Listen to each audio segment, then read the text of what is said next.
नमस्कार, ज्योतिषाचार्य च्यानलमा यहाँलाई हार्दिक स्वागत छ। रमा एकादशीको महिमा विशेष कार्यक्रम लिएर उपस्थित भइसकेको छु म नारायण प्रसाद निरौला। आजको प्रस्तुतिमा रमा एकादशीको व्रत धारण गर्नाले के कस्ता फल प्राप्त हुन्छन्, व्रत धारण गर्ने विधि विधान के कस्तो रहेको छ, यसका साथसाथै रमा एकादशीको व्रत कथा के कस्तो रहेको छ भन्ने बारेमा विशेष प्रस्तुति रहनेछ। आरम्भ गरौँ परिचयबाट। कार्तिक कृष्ण पक्षमा पर्ने एकादशीको नाम रमा हो। राजा युधिष्ठिरको जिज्ञासा समाधान गर्ने क्रममा श्रीकृष्ण भगवानले रमा एकादशीको व्रत महिमा यसरी उल्लेख गर्नुभएको छ। श्रूयतां राजशार्दूल कथयामि तवाग्रत कार्तिके कृष्ण पक्षे तु रमा नाम्नी सुशोभना एकादशी समाख्याता महापापहरा परा। अर्थात कार्तिक शुक्ल एकादशीको नाम रमा हो, जुन एकादशीको व्रत धारण गर्नाले महापापबाट पनि मुक्ति मिल्ने गर्दछ। अब चर्चा गरौँ रमा एकादशीको व्रत विधान के कस्तो रहेको छ त, के कसरी व्रत धारण गर्नुपर्दछ त।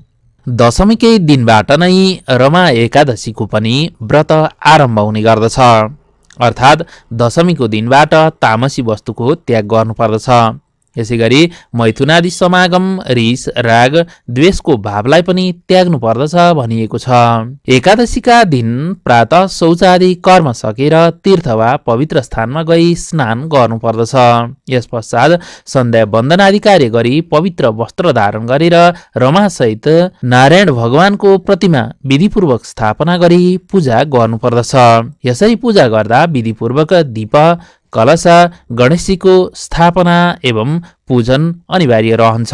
यसरी दीप, कलश, गणेशजीको पूजा पश्चात रमासहित नारायण भगवानको प्रतिमामा पाद्य, अर्घ, आचमनी, स्नान, पञ्चामृत, चन्दन, अक्षता, पुष्प, फल नैवेद्यादि षोडशोपचारले विशेष पूजा गर्नुपर्ने विधान गरिएको छ। यसैगरी एकादशीको व्रतका समयमा भगवानको नाम संकीर्तन पनि उत्तम रहने गर्दछ। यसका साथसाथै श्रीमद् भगवत गीताको पाठ, विष्णु सहस्रनामको पाठ, श्रीमद् भागवतको पाठ पनि यो समयमा उत्तम रहने गर्दछ। व्रतका समयमा सत्यवचन, सात्विक व्यवहारका साथसाथै मनमा पवित्र भावनाको सृजना गर्नुपर्दछ। रिस, राग, द्वेष, अहम त्याग्नु पर्दछ भनिएको छ। सकिन्छ निर्जल, नसके जल, दूध आदि पान गरेर वा फलाहार गरेर अथवा मिताहार गरेर भए पनि रमा एकादशीको व्रत धारण गर्न सकिने व्यवस्था पनि रहेको छ। यसैगरी रात्रिको समयमा हरिकीर्तन गरी जागरण पनि रहनु भनेर बताइएको छ। यसपछि द्वादशीका दिन सूर्योदय भएपछि प्रातः शौच स्नानादि कार्य सकी पूर्व स्थापित भगवानको पूजन पश्चात पूर्ण पात्रदान एवं विसर्जन गर्नुपर्दछ। सो पश्चात ब्राह्मण भोजन गराउनुपर्छ र आफूले भोजन गरी व्रतको समापन गर्नुपर्दछ भनेर पद्मपुराण एवं भविष्योत्तर पुराणमा एकादशी महात्म्यमा व्रत विधानका बारेमा उल्लेख गरिएको छ। अब चर्चा गरौँ रमा एकादशीको व्रत कथा के कस्तो रहेको छ त। मुचुकुन्द इति ख्यातो बभुव नृपति पुरा देवेन्द्रेण समं यस्य मित्रत्वमभवन् नृपा। अर्थात् यो भारतवर्षमा मुचुकुन्द नाम गरेका एक प्रतापी राजा थिए। भगवान विष्णुका अनन्य भक्त मुचुकुन्दको मित्रता स्वर्गका राजा इन्द्रका साथसाथै यमराज, कुबेर, विभीषण आदिसँग पनि सम्बन्ध प्रगाढ रहेको थियो। राजाकी चन्द्रभागा नामकी सुन्दर कन्या थिइन्। ती चन्द्रभागाको विवाह चन्द्रसेन राजाका छोरा शोभनसँग भव्यताका साथ सम्पन्न भएको थियो। शोभन दम्पति एक दिन ससुराल अर्थात् राजा मुचुकुन्दको घरमा आएका थिए, जुन समय कार्तिक कृष्ण पक्षको दशमी अर्थात् एकादशीको अघिल्लो दिन रहेको थियो। राजाले एकादशीका दिन सबैलाई भोजन निषेध गरेका थिए। उक्त राज्यमा एकादशीको व्रत विधिपूर्वक धारण गर्न आदेश जारी गरिएको थियो।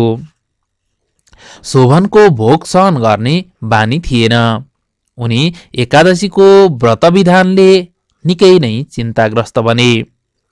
चन्द्रभागाले पनि नियम निकै कडा रहेकाले व्रत जसरी भए पनि सम्पन्न गर्नुपर्दछ, यसको विकल्प छैन भनेपछि उनी चिन्तित बन्न पुग्छन्। एकादशीको दिनभरि निराहार रहन्छन्, तर रातमा उनले निराहार बस्न सक्दैनन्, भोक खप्न सक्दैनन् र सोही भोककै कारण छटपटिएर शोभनको मृत्यु हुन्छ। सबै स्तब्ध हुन्छन्। जे हुनु दैवको लीला भन्दै राजाले शोभनको अन्त्य संस्कार विधिपूर्वक सम्पन्न गराए। सो पश्चात चन्द्रभागा माइतमा नै रहन थालिन्। उता एकादशीको व्रत धारणको प्रभावले मृत्यु भएका शोभन सोही व्रतको प्रभावले दिव्य रूप प्राप्त गर्दा भए। उनलाई मन्दराचल पर्वतमा नयाँ दिव्य नगरीका साथसाथै भव्य महल प्राप्त भयो। महल यस्तो थियो कि स्वर्णादि मणि रत्नले सुशोभित रहेको, दिव्य र भव्य, यसका साथसाथै सुन्दर पनि रहेको थियो। नित्य गन्धर्व एवं अप्सराको नृत्य गीतादि त्यहाँ गुन्जिरहन्थ्यो। तर त्यो मन्दराचलको नगरी स्थिर भने थिएन, चलायमान रहिरहेको थियो। स्वर्णमय सुन्दर नगरीको दरबारमा अस्थिर नै भए पनि भगवानको कृपा सम्झिँदै शोभन आनन्दका साथ रहन थाले। सोम शर्मा नाम गरेका एक ब्राह्मण घुम्दै एक दिन उक्त शोभनको दिव्यपुरीमा पुगे। ब्राह्मणसँगको भेटमा शोभनले आफ्ना सम्पूर्ण वृत्तान्त सुनाए। आफू रमा एकादशीको व्रतका प्रभावले यो सम्पन्न देवलोकको सुन्दर नगरी प्राप्त भएको र सोही व्रतको फल नै आफूले भोगिरहेको बताए अनि आफ्नी पत्नी एवं ससुराको बारेमा पनि कुशल क्षेम सोधेर सम्पूर्ण वृत्तान्त आफ्नो वृत्तान्त पनि उल्लेख गरे। यसरी शोभनको सम्पूर्ण वृत्तान्त सुनिसकेपछि ती ब्राह्मण मुचुकुन्दको राज्यमा फर्किएर आए र राजा र चन्द्रभागालाई सम्पूर्ण वृत्तान्त सुनाए। यसै गरी उक्त लोक चलायमान रहेको पनि उल्लेख गरे। चन्द्रभागाले आफू पनि त्यही जाने र पति भेट्ने उत्कट इच्छा राख्छिन्। आफू गई निश्चल लोक बनाउने पनि उनले संकल्प गर्दछिन्। भागाले आफू पनि पति भेट्न जान्छु भनिसकेपछि राजाको आज्ञाले ब्राह्मणले चन्द्रभागालाई पुर्याइदिने निधो गरे। शोभनको लोक दिव्य अर्थात् देवताको लोक भएकाले यसै यो पार्थिव शरीर लिएर चन्द्रभागा वहाँ अर्थात् शोभनको दिव्य लोकमा पुग्न सक्दैनथिन्। यसैले ब्राह्मणले चन्द्रभागालाई लिएर सोही मन्दराचल पर्वतको नजिकै वामदेव ऋषिको आश्रममा लगे। सो पश्चात ब्राह्मणले सम्पूर्ण चन्द्रभागा एवं शोभनको पूर्व वृत्तान्त बताएर जल अभिषेक गरी दिव्य रूप प्रदान गरिदिन आग्रह गरे। सो पश्चात ऋषि वामदेवले जल अभिषेक गरी चन्द्रभागालाई दिव्य रूप प्रदान गरे। सो पश्चात ब्राह्मणले उक्त पुरीमा चन्द्रभागालाई पुर्याइदिए र आफू फर्किए। यसरी चन्द्रभागा उक्त लोकमा पुगेपछि एकादशीको व्रतका प्रभावले शोभनको उक्त मन्दराचलको लोक पनि स्थिर रहन थाल्यो र दुवै आनन्दपूर्वक उक्त दिव्य नगरीमा रमण गरिरहेका छन् भन्ने कथा प्रसङ्ग उल्लेख पाइन्छ। यसरी विधिपूर्वक चन्द्रप्रभाले नित्य व्रत धारण गरेकाले नै उनले यो दिव्य लोक प्राप्त गरेकी हुन्। उनले विधिपूर्वक एकादशीको व्रत धारण नगरेको भए उनलाई उक्त लोक प्राप्त हुने थिएन। अत हामीले पनि नित्य एकादशीको व्रत धारण गर्यौं भने यलोकको भुक्तिका साथसाथै परलोकमा पनि मुक्ति प्राप्त गर्दछौं भनेर एकादशीको व्रत फल बताइएको छ। जे चितायो सोही कुरा पूरा हुने एकादशीको फल वर्णन रहेको छ।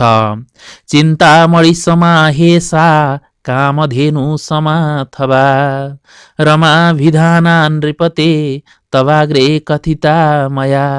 अर्थात् बहुमूल्यको रत्न समेत प्राप्त गर्न सक्ने कामधेनु जे इच्छा चितायो सोही पूरा गर्न सक्ने कामधेनु रूपी रमा एकादशीको महिमा रहेको छ।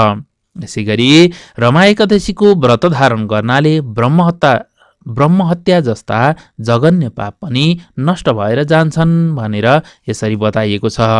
ईदृशं च व्रतं राजन् ये कुर्वन्ति नरोत्तमा ब्रह्महत्यादि पापानि नाशं यन्ति न संशय। यसै गरी एकादशीको व्रत धारण गर्नाले यो लोकमा भुक्तिका साथसाथै परलोकमा पनि मुक्ति प्राप्त हुन्छ भनेर फल वर्णन गरिएको छ। यसका साथसाथै एकादशीको महात्म्य श्रवण गर्नाले र सुनाउनाले पनि पुण्य फल प्राप्त हुने गर्दछ। एकादशी आफैमा पवित्र दिन हो, यसैले एकादशीको व्रतमा पनि पवित्रता अनिवार्य रहन्छ। राग द्वेष रहित भई पवित्र मनले धारण गरिएको व्रत अनन्त पुण्य फलदायी रहन्छ भन्ने कुरा पद्म पुराणमा उल्लेख गरिएको छ। रमा एकादशीको महिमा विशेष प्रस्तुति आजका लागि यति नै। तपाईलाई यो प्रस्तुति कस्तो लाग्यो कृपया सल्लाह सुझाव र प्रतिक्रियाका साथसाथै ज्योतिषाचार्य च्यानल सब्स्क्राइब गर्न नबिर्सनुहोला। आजको यो प्रस्तुतिबाट भने म नारायण प्रसाद निरोला बिदा हुन चाहन्छु। नमस्कार। भवतु मङ्गलम् जयतु सर्वदा सर्वमङ्गलम् भवतु सर्वदा सर्वमङ्गलम्। ज्योतिषाचार्य ज्योतिषा